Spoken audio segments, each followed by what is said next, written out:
Welcome to this episode of True Scary Stories with your host, Midnight Chills. Story 1. The truck that followed me home 10 years ago, my ex and I were at the drive-in movies on a Tuesday night. I only had Wednesdays off at the time, and it was perfect because Tuesday was $5 movie night. We watched Gone Girl, and the movie ended close to midnight, so it was late as we were leaving. I was the one driving, so we left the theater, and I got on the freeway to head home. As I merged, I was in the right lane and stuck behind a semi-truck. I turned on my blinker to pass on the left, since it was late and I didn't see any cars besides the semi. I got over to pass, and not even a minute later, a white truck appeared behind me, flashing its brights and getting really close to my rear bumper. My first thought was, did I accidentally cut them off? But I had checked my mirrors and hadn't seen anyone on the freeway at all. I moved back over to the right after passing the semi, thinking if I had accidentally cut this person off, they could just pass me and be on their way. But no. As soon as there was enough of a gap, the truck filled the tiny space between me and the semi and was on my bumper again. My ex had fallen asleep, and I didn't want to wake him yet, thinking maybe this was just some person upset over a mistake. Granted, there were 3 empty lanes to the left where they could have passed. But instead, they kept flashing their brights and tailgating me, so I got over, hoping they'd just move on. But every time I changed lanes, they followed, swerving right behind me. I stopped using my blinker, trying to throw them off, but they matched every move. At this point, I was scared they'd hit my bumper, so I sped up to 90 miles per hour, but they kept following.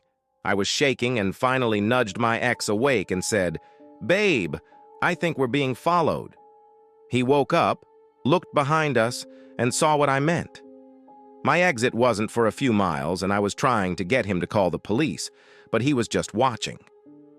I finally got a hold of my nerves and realized there was an exit to another freeway coming up.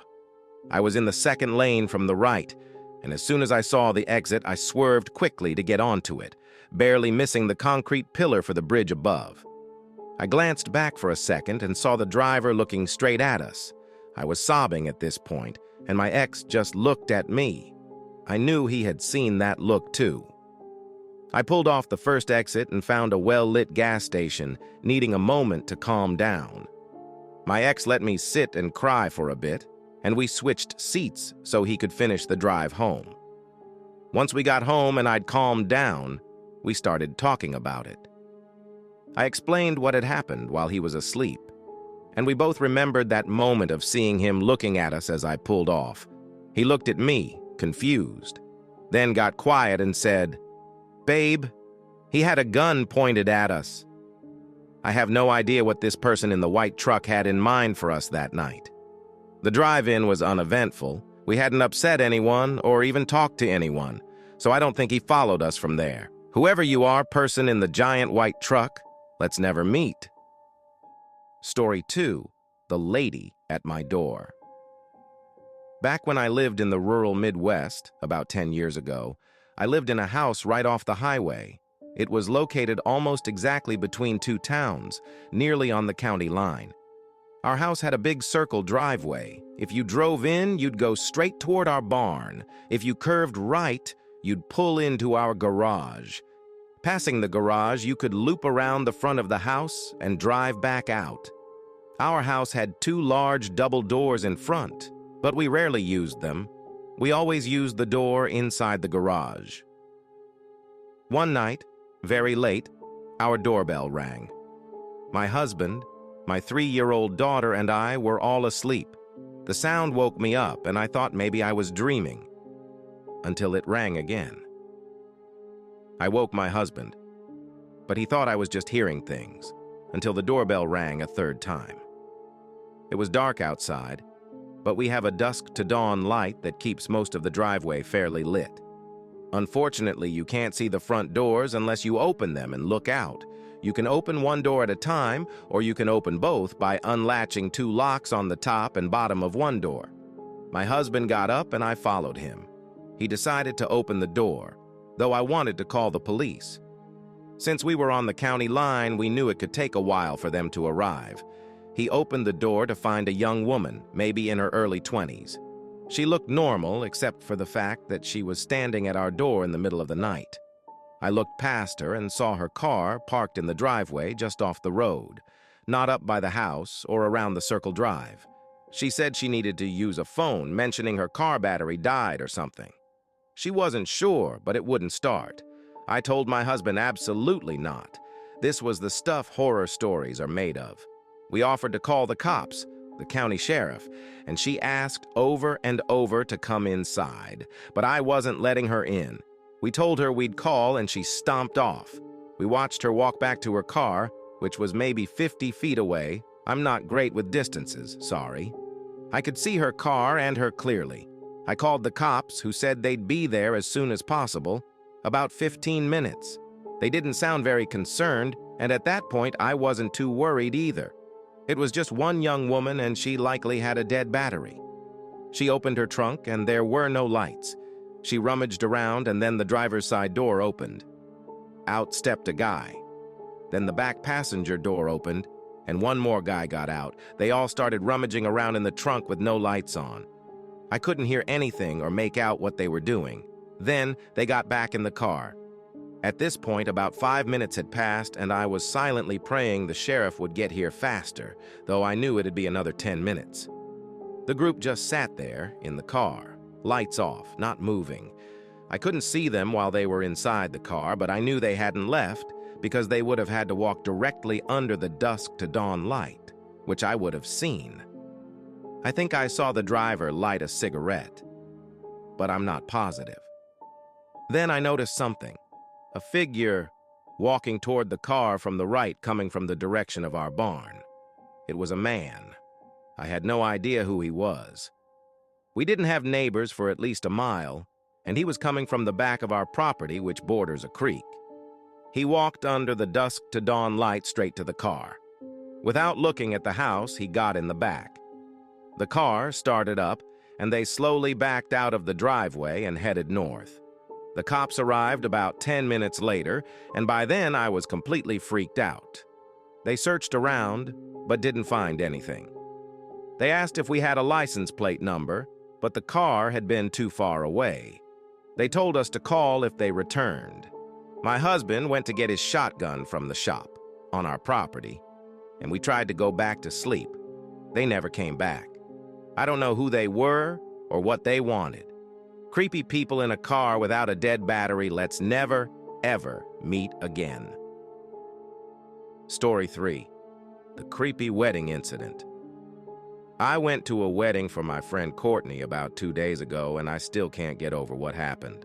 For context, I grew up in a very religious household and went to church every Sunday, and Courtney is probably the only person from my old church that I still keep in contact with.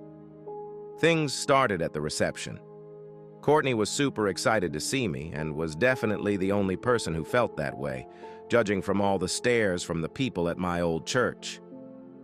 I sat down at my table and started playing something on my phone when a guy sat next to me. He said the seating chart had him sitting at my table and introduced himself as the groom's friend, Anthony. He was pretty nice, so I spent a lot of time talking to him and we really hit it off. He didn't seem to judge me for being an atheist and seemed genuinely interested in getting to know me. When the dancing started, they played Brown-Eyed Girl, and he offered to dance with me. We danced together for most of the night until he left to go to the bathroom, and a little later, I did too. When I came back, I noticed my purse wasn't on the table, which was odd because I was sure I left it there. I thought maybe I'd left it in my car after all. So I went to the parking lot and found it on my car's center console. It was still strange since I really thought I'd brought it inside, but by then it was late, and I didn't think much of it. I danced a bit more and realized Anthony was gone. I asked the groom, who said he'd gone home because he wasn't feeling too well. Soon after, I started feeling pretty unwell too, so I said goodbye to Courtney and went to my car. As I put my keys in the ignition, I looked back and saw something strange. It looked like someone had ducked down from the trunk. I quickly took my keys out and looked back there, and that's when I saw him. Anthony was crouched down in the trunk of my car. I started screaming and ran away, with him chasing after me. I rushed back inside and told Courtney, who immediately told her husband. He walked me back to my car, but by then, Anthony was nowhere to be seen. Courtney's husband said he didn't see Anthony's car, so he had probably left. I drove home, still feeling sick to my stomach just thinking about it. He could have easily come home with me if I hadn't looked back. Courtney apologized, saying she felt terrible for inviting him and had no idea he would do something like that. I haven't left my house since because I'm worried he'll be waiting for me like before. Update. The last couple of days have been intense, so I haven't had the chance to follow up, but thank you for all the advice. I wish I'd known sooner. Unfortunately, my address was on my ID, and I just learned that Anthony took photos of it. Anthony and the groom weren't exactly close friends, but they knew each other well enough for him to be invited. After the whole ordeal, the groom tried to reach out to Anthony but got no response. Anthony showed up at my workplace and was lurking around the parking lot until he ran off when he saw security. He left a note on my windshield that simply said, "I'm watching." Security at my job has been alerted, so hopefully I'm safe there. I heard from other wedding guests that he'd been introducing himself as my boyfriend and even saying he planned to propose. I'm currently filing a restraining order against him and feel horrified. He lives in my city and knows where I live, so I'm staying at my aunt's house for now. I'll update again if anything else happens. Thank you guys for listening to this episode of True Scary Stories. Sleep tight. Midnight Chills.